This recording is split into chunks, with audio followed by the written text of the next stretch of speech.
What's up, my fellow Toku nerds and fellow Scounder nerds? Let's talk about episode 13 of Kamen Rider Zeztz. Now, this episode starts where we left off last week, with that fight between Nox and Baku.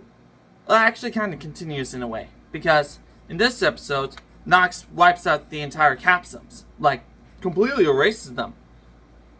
So, that definitely hurts Baku's confidence of being an invincible agent, which, I could definitely feel that throughout this entire episode. Like, he was struggling to find his confidence to be the invincible agent that he is. Because he's never encountered someone that can control dreams or be better than him throughout the entire series so far, until Nox. So, this definitely tug on the heartstrings quite a bit. The next thing is the argument that Baku had with Fujimi. I can see where Fujimi is coming from. He respects Odaka quite a bit. And to be fair, it makes sense that he doesn't believe Baku when he says that Nox is one that's been sabotaging his missions for the most part. Because, according to Fujimi, Odaka is supposed to be this honorable man and wanted to get rid of the nightmares in the first place. So, there's that. I could see that happening. Another thing is, it really hurts to hear that Fujimi and Baku believe that Baku is just a civilian. But I hope those two really work together again, because those two are really good, have really good communication. So let's hope they come back together. And on that note, the conversation between Baku and the kid in this episode was definitely wholesome, and I love it that the kid helped Baku find his confidence of being an invincible agent, because Baku loves being a spy. Just like the kid loves space. So, that really does help. And also, okay, I feel like my one little nitpick in this episode is how they played the mind doors this episode. Part of me says it's good, because, yeah, I get it. You have to have money in order to go to space. Makes perfect sense. But the fact that the store, or his old home, was where the mind doors was? Part of me feels like that was very shoehorned in last minute, so I don't know. You guys let me know what you thought. If you feel the same, let me know in the comments. If not, tell me why do you think it works in this episode. But regardless, we kind of figured what the last mind door was, the extinction of Earth. It made sense, but now we got the reveal. Okay, so a couple theories I had before this episode was that obviously the nightmare was controlling the meteor in some way, shape, or form. I just didn't know if it was if he was on the meteor or something else. Like if he was on Earth. But no. This might be the scariest nightmare I've seen yet. The nightmare this time was the meteor that was going to crash into Earth itself. Which, now that I think about it, is a little confusing because in episode 3, we know that nightmares have to open all the mind doors, and then the person that has the nightmare has to go in the nightmare in order for the nightmare to become real. So, in hindsight, wouldn't the meteor nightmare crashing into the earth destroy the nightmare on its own? Because whatever happens in the dream happens in the real world. And if the kids get destroyed, therefore the nightmare can't cross over to the real world. Is that just me thinking that? Or am I overthinking? I'm probably overthinking, but we're going to go with it. Because it is like a...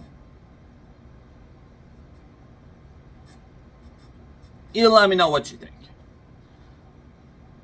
But luckily, that did not happen. The meteor did not crash into the earth. And the fact that Baku was the one that... Well, we established in last episode that Baku had influence on the capsules themselves. It was like... It felt rewarding when he got the gravity capsule. And that whole fight sequence between Baku and Nox, that was really good, playing on the gravity aspects.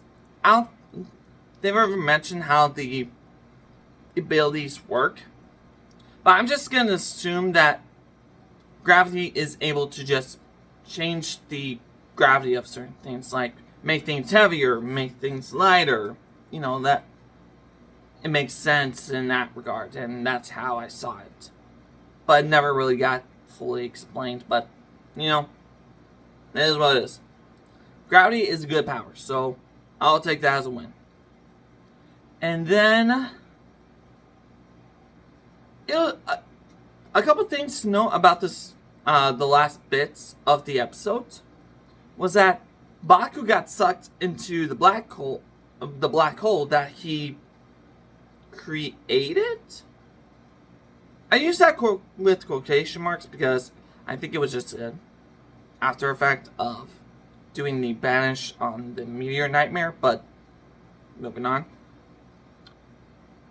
And he's kind of like in this dream coma state. So, we'll see what happens with that. But then, we saw Zero talk to Nox. They had a conversation where Nox is accusing Zero to be crooked, while Zero is supposed to be the good guy. He did say the mission was successful,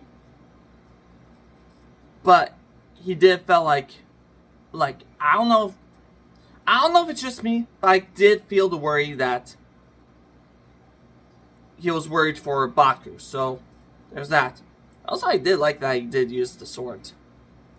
I'll get back to Zero in just a minute, but at the end of the conversation between him and Nox, Zero referred to Nox as former code number 4.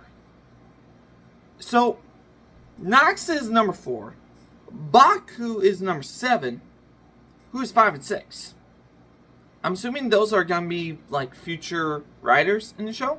Because we did get toy listings for upcoming rival riders, so possibly.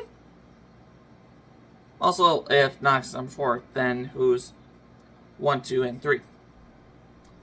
Because Zero is, well, 0. Kind of given. But who's 1, 2, and 3? And then who's 5 and 6, and if there's gonna be more agents down the line. So, we'll see about that. And, okay. There is a conversation between Zero and Minami, Baku's sister, because remember, last week, she did find the secret room in Baku's closet. So, she goes So after trying to wake up Baku, which again is in this dream coma state, she goes to Zero asking what happened. And then I guess Zero kind of threatened her if she told anyone she would have to, what was it? Dispose of her? I believe that was the word. But I assume he said that because Code is supposed to be a top secret organization, which is apparently in the real world. But a lot of people online are theorizing that Zero is the bad guy of the season. Now, I have mixed opinions about that. Because one, currently he's the bike. He is a robot bike.